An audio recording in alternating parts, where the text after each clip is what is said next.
we also got a Nas album while I was, well, yeah, last week. Since last week, we got a Nas album, and it is King's Disease 2. Let me pull it up. Guys, I'm really fucking with this album. I actually know the names of the songs that I like.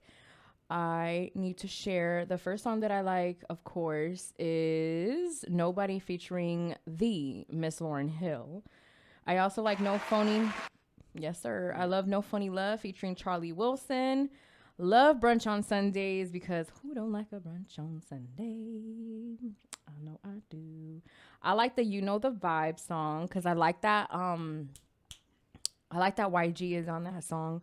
I also like the Composure, which is featuring Hit Boy. I was telling Hav that that song gives me a lot of Currency vibes, and it's mainly on Hit Boy's part, like when he kind of comes in and then the instrumentation and stuff like that. I definitely have to say that this album is a lot more jazzier, and I love jazzier. Give me all the jazz. Lord. What the fuck? We might have to wrap this thing up before this shit just shuts down on us. That was crazy. That was crazy. If you didn't hear that, that was thunder. That's floated thunder too.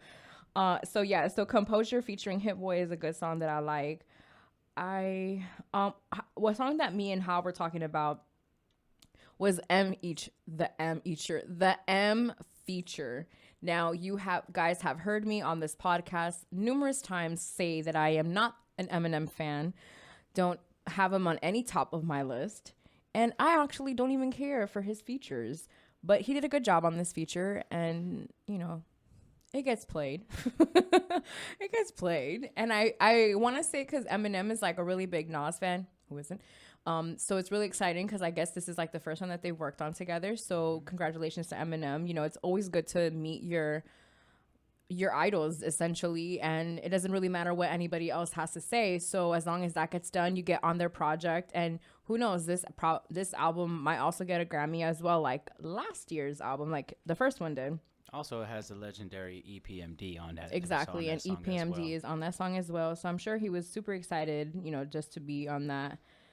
What I liked a lot about it too is that on that first song, Pressure, it seems like you liked the second half more than. That's what I was noticing too. At least the songs you were talking about, but Pressure, because I told Claudia about this bar, you know, like. Oh wait, no, yeah. I like that song too. I just. Working on the Peloton that I'm working on my core type shit, and it's just kind of like. I want a Peloton. How like bro? Angie just got not Angie Martinez, but good friend Angie. She just got a Peloton, and also Ashley just got one too. They were like on back order. And then now that the hoses coming to your crib in 3 days. So if you're looking for a Peloton, now's the time to get one, I guess, before they go on back order. But I just thought that was cool because it also showed with, like, you know, what Nas is going through. And I felt like Nas did a lot of storytelling on this because then that Death Row East, he kind of talks about that whole run-in that he had and the run-in that we had with Pac and their whole interaction and their whole relationship and, like, his friends and his homies kind of, like, fucking with Death Row at that time. I thought that was really good. And then there's this song called Moments. I'm not sure if you remember what song that is, but kind of like moments that you just don't forget and shit like that.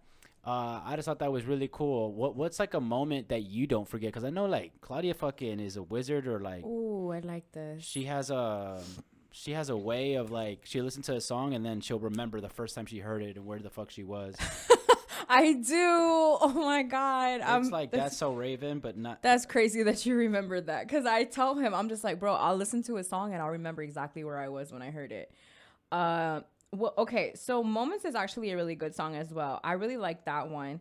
And the other songs, I mentioned the other songs that I mentioned first because those were the ones that like, I remember being like, oh shit. Like, guys, I don't remember the names of songs, and I was able to, because I'm also looking at them, but I at least knew, like, oh, okay, so I like this one, so this one came after this one came, you know, so things like that. For me, when I heard the album, I was actually walking Bay. But, like, specifically something that stood out the most to me was the horns. Like, when I heard the Nas and Lauryn Hill song, what got me was the horns. I was just like, oh, my goodness. Because, okay, guys, don't kill me. So this is how I listen to the album. Don't call me a serial killer because of how I'm going to tell it. So I listened to the first and second song on Friday, the day that the project dropped. And then John Fifth posted the song with Lauryn Hill on his story. And so I was just like, oh my God, I need to listen to this fucking album. But instead of listening to the album from the beginning, I just went straight to that song. We need to put a boo on this goddamn soundboard we got. I just went straight to that song.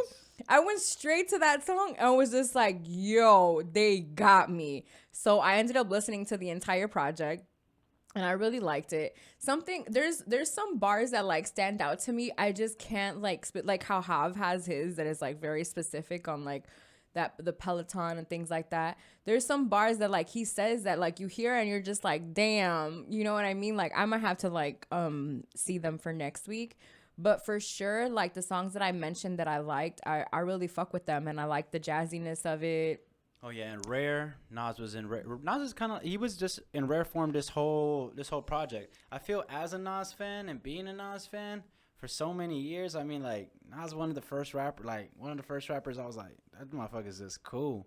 He's the illest. You know, so it's kind of like the projects that we wanted, and that whole type of like him not picking the right beats, like all the beats are like perfectly for him. They're just, yeah, his voice sounds so good on them. He like him and Hit Boy, I think, is just a great collab. And it was probably, since they say that he doesn't know how to pick beats, even though he works with like the best producers ever, I want to say that. And I wasn't too much of a believer in that, but I want to say that Hit Boy kind of like took that away from him. Kind of like they built that relationship, and maybe that's why this project is better than the first one, because once you've worked on an album 2 times with the same producer, that producer already knows, okay, this is gonna sound good with his voice. This is gonna sound good with this. Like, there's just like a little bit more specifics that the producer can do once they've already established that relationship with the artist. So I think that's what's happening with Hit Boy and Nas. And I'm really happy to see that, because it's beautiful. Like, I like this project more than the first one. And that says a lot, because sometimes the second one isn't good, better. The second one is kind of like a flop, because it's kind of like, bruh, like, y'all already did this. You know what I mean? Y'all didn't do the same thing. Yeah. Y'all didn't do the same. Y'all did the same thing, or y'all didn't do the same thing. So it's just like you almost sometimes never win with them. I think that they were able to find a healthy balance, and we got a really good project out of it. And all the features on this project are super solid. So. I agree. Like, I mean, he got Lauryn Hill. Yeah, and like Claudia was saying, I mean, like even Eminem fucking came through. Like, yeah, exactly. Eminem came through. EPMD came through. Charlie Wilson. Listen, when you get a Charlie Wilson song, when you get him on your song, that's somebody else that we were talking about, how like you can guarantee that this man gonna come out with a song at least one time that year. Because like, if you think about it, sometimes Charlie Wilson comes out in songs that you don't even necessarily know. Like, he's in like Snoop Dogg songs and shit like that. So he's just been somebody who's always been a part of the hip hop industry. So shout out to Charlie Wilson. And something that I do want to say before we go ahead and transition to the next topic is Hit Boy was talking very spicy about how you just needed one producer, like all this stuff, you know, kind of throwing jabs at Kanye and that whole thing, because Kanye has mad features on his project. He has the production, a whole bunch of different producers and artists, and the album still hasn't come out. So he's just like, listen, it was just me and Nas in the studio. That's it. You know, and then of course we had the features and all that stuff, but we ain't have all of that. Yeah. You know what I mean? And the album still came out the day that they announced it. The project is really good. There was no crazy like renting out. And I love Kanye. Listen, I love Kanye and all his shenanigans. I watched both of the album listening parties. It wasn't even a party. That shit was an experience. Like, it was listening party. It was listening experience. It was a listening experience. That's what Kanye gave us both times, and we still didn't get to listen to the project. And honestly, as a Kanye fan, and I know that this is something that is very common with him, like at this point, like I don't give a fuck. Like, brother, give it to me. Like, you either give it to me or you don't. Like, I don't need this back and forth. I don't need you playing with my emotions. I'm already emotional. Like, I don't need this back and forth. I'm going to listen to these other vibes that people are actually dropping.